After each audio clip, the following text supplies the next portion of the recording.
of the system that we're in, it's we can relieve some of the pain that we're going through, or can we relieve some of the pain that we're going through by placing ourselves into another system? Mhm. Or are these some of the pains that we need to go through regardless of where we are because of the karmic destiny that we have? Yeah. Lots of things Yeah, I just threw your way. it's a tough question, right? Yeah. Um, I think that there's different ways to look at this, but we're all ultimately connected, as you pointed out. And so that means there really isn't such a thing as escaping anything, because you could almost look at all of humanity as one being. And so those archetypes of abuse, trauma, abandonment, loneliness, these are archetypes that the human race, the human species is currently dealing with in itself and is evolving through. So it works that way with, every system that humans make, because every system we make is an outgrowth of us, is an extension of us. Our politics, our economics, our governments, our medicine, you name it.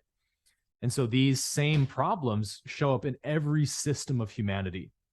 Looking at government, for an example, the governments is like the ego of the collective consciousness, because it's an entity that says, I am Lord of you. I rule over you. You answer to me. I tell you what to do. I'm your boss. You're my servant. And if you don't do what it wants, it will take control from you very violently. Well, that's what our mind does to us, right? If we don't do what the ego wants, it's going to try to punish us and make you feel guilty, make you feel shameful for not doing what it wanted. Well, that's a control tactic. And we see that through oppressive governments from all of history. So in the same way that we transcend our ego individually, we will have to transcend these tyrannical governments that currently rule this planet in the same way collectively.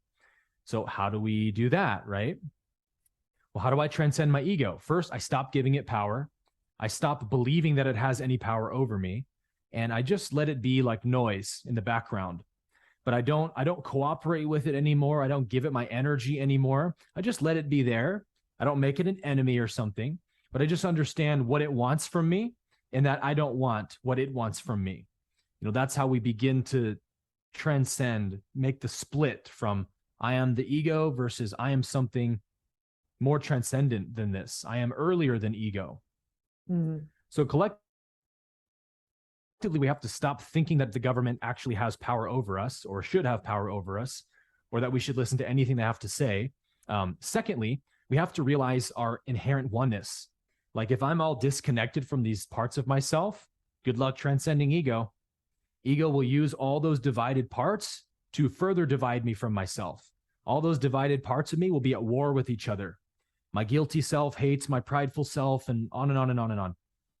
So until I love all parts of me, ego can weaponize those individual components. And isn't that what oppressive governments love to do? Mm-hmm. They love to divide their population, get them hating each other, fighting each other.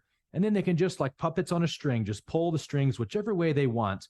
The bad guy's over there, and everyone runs over there. Oh, they're over here. They run over there. And they're just picking your pockets every second while you're not looking. So we have to become one with each other as humanity. We have to absolutely refuse to be divided over any issue whatsoever. And until that happens, we're going to keep seeing the same things. So I think humanity right now, after this whole picture I've painted, we can see is at this very juncture, right, where we are learning these tough lessons. We're experiencing the consequences of not learning them. And ultimately, right, that's what wakes us up to the importance of the lesson itself. So running away